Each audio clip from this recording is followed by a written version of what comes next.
di surga kita tidak buang hajat, kita tidak buang air kecil, tidak buang air besar, tidak ada ingus, tidak meludah dan seterusnya. Padahal kita makan.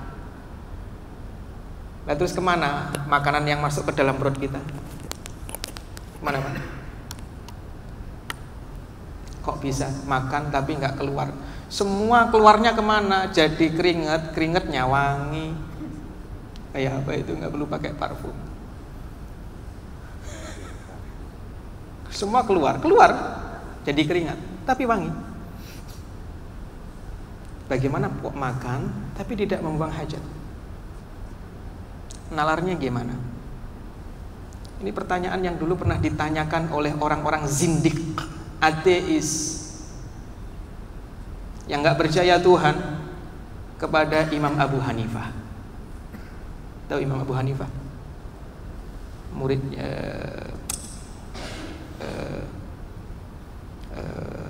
salah satu pendiri madhab Hanafi, Imam Abu Hanifah, yang luar biasa ilmunya, yang beliau harus menjawab pertanyaan orang-orang ateis, dan beliau berhasil menjawab pertanyaan orang ateis dengan membuat mereka qanaah sehingga bertaubat dan belajar kepada gurunya Imam Abu Hanifah. Itu sebenarnya berawal dari mimpi, Pak. Imam Abu Hanifah itu mimpi. Apa mimpinya? Beliau mimpi melihat ada pohon besar. Kemudian tiba-tiba ada kawanan babi menanduk-nanduk pangkal pohon itu, ya, menanduk-nanduk pangkal pohon itu, ingin merubuhkan pohon itu. Sampai begitu pohon mau rubuh, ada dahan pohon itu yang mencambuk babi dari atas, jatuh mengenai babi. Babinya lari, pohonnya tidak jadi rubuh. Itu mimpinya Abu Hanifah. Bingung, mimpi kok kayak begini, ini takwilnya apa? Makanya Imam Abu Hanifah langsung menemui gurunya yang bernama Hamad. Begitu ketemu gurunya, pengen nanya takwil mimpinya, tapi melihat ternyata gurunya ini seperti dirundung masalah, wajahnya sedih, murung, banyak pikiran. Akhirnya nggak jadi menanyakan takwil mimpinya, cuma nanya, guru, engkau kok murung, ada apa sebenarnya? Hamad mengatakan gini, Abu Hanifah, sebenarnya ada sekelompok orang-orang zindik, teis, menemui gubernur di kota ini, meminta agar gubernur itu menunjuk satu ahli ilmu di kota ini untuk debat, menjawab pertanyaan-pertanyaan yang disampaikan oleh orang zindik itu, dan gubernur itu menunjuk saya. Abu Hanifah mengatakan, oh, ini takwil mimpi saya. Ini takwil mimpi saya. Takwil mimpi gimana maksudmu? Disampaikan. Tadi aku mimpi ada pohon besar, ditanduk babi, rantingnya jatuh, mencambuk babi, babinya lari. Ternyata takwilnya, mimpi itu adalah, pohon itu adalah pohon ilmu, dan pohon ilmu itu adalah dirimu. Babi itu orang-orang ateis. Ranting, dahan yang jatuh mencambuk babi itu muridmu, dan itu aku. Aku muridmu yang paling muda di majelis. Maka, wahai guru, izinkan aku yang datang ke sana. Kenapa? Aku ini paling muda. Kalau aku kalah, wajar. Aku tidak bisa jawab, wajar. Tapi kalau aku bisa jawab, orang akan berpikir muridnya kayak gini, gurunya kayak apa. Kan begitu. Abu Hanifah diizinkan sama gurunya berangkat, ketemu orang-orang zindik, ditanya banyak pertanyaannya. Banyak pertanyaannya. Di antara pertanyaannya kan begitu, ya.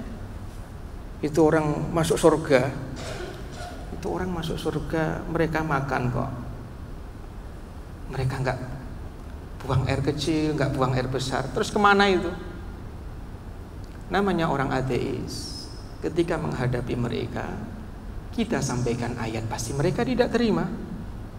Lawang mereka tidak mempercayai ayat. Maka harus menggunakan logika sederhana yang bisa membuat mereka qanaah. Kan begitu. Dan akidah itu fitrah, sehingga dijelaskan dengan cara sesimpel apapun gampang. Ibrahim itu loh ketemu Namrud. Ibrahim debat dengan Namrud. Apa kata Namrud? Alam tara ila alladhi haja Ibrahim fi rabbih an atahu Allahul mulk id qala Ibrahim rabbiyalladzi yuhyi wa yumiit. Ketika Ibrahim debat dengan Namrud memperkenalkan Tuhannya, Ibrahim tidak menunjukkan aku di dalam kitab suciku halaman sekian ayat sekian begini enggak. Kan yang dihadapi orang yang tidak percaya ayat. Ibrahim cuma mengatakan Tuhanku bisa menghidupkan dan mematikan. Sederhana itu, karena akidah itu sederhana, simple. Namrud mengatakan kalau cuma begitu aku juga bisa. Ya kan, kisahnya kan begitu. Orang yang sudah mau dieksekusi dibebaskan sama Namrud. Orang yang diputuskan bebas diambil, dibunuh sama Namrud. Tuh, aku menghidupkan dan aku mematikan. Ibrahim kok menghadapi orang kayak begini? Justru materi debatnya diturunkan, tidak dinaikkan. Diturunkan, lebih sederhana lagi. Gimana? Tapi Tuhanku bisa menerbitkan matahari dari timur ya. Coba terbitkan dari barat kalau kamu bisa. Fabuhital ladzi kafar. Orang kafir itu diam. Makanya akidah itu masalah fitrah. Sederhana, gampang dicerna oleh akal. Abu Hanifah begitu ditanya demikian, jawabnya gimana? Ya, kita semua kan tahu janin di dalam perut, makan enggak? Makan, minum. Mereka buang air besar, buang air kecil, buang air besar atau tidak? Enggak. Lihat. Jawaban jelas Abu Hanifah. Masuk akal, makan, minum, tapi tidak buang hajat. Siapa? Janin. Nanti ada pertanyaan lagi. Ya, tunjukkan kepadaku di mana Allah.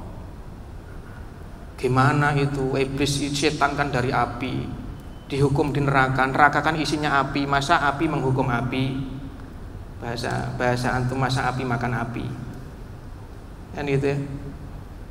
Dan seterusnya. Sama Abu Hanifah cuma dibegitukan. Untuk menjawab begini ini, aku harus praktek. Ya sudah, kalau mau praktek silahkan. Ngambil batu bata merah, dilempar ke kepala orang ateis itu. Bocor kepalanya, marah, teriak kepada gubernur. Gubernur tangkap dia. Yang melemparku, melukaiku, dia marah dan seterusnya. Abu Hanifah mengatakan, tadi aku ingin menjawab dengan praktek, ini aku praktekkan. Abu Hanifah mengatakan, kamu sakit enggak? Sakit.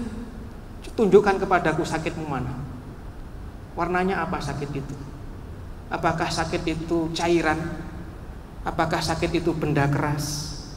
Apakah sakit itu kayak gas? Coba tunjukkan kepadaku. Bingung Pak. Abu Hanifah mengatakan, kalau kamu nggak bisa menunjukkan sakit itu apa, benda keraskah, benda padatkah, benda cairkah, benda gaskah, lalu bagaimana aku bisa menunjukkan Allah? Lihat. Kemudian yang kedua, ya, kamu tadi aku lempar pakai apa? Pakai batu bata. Batu bata dari apa? Dari tanah. Kamu diciptakan dari apa? Dari tanah. Loh, tanah kok bisa dilukai dengan tanah? Lihat. Abu Hanifah. Cuma kita kembali kepada permasalahan tentang apa? Tentang di surga makan, minum sepuasnya, tapi enggak BAB, enggak buang air kecil. Kenapa? Lihat. Logis. Ya, jawaban Abu Hanifah.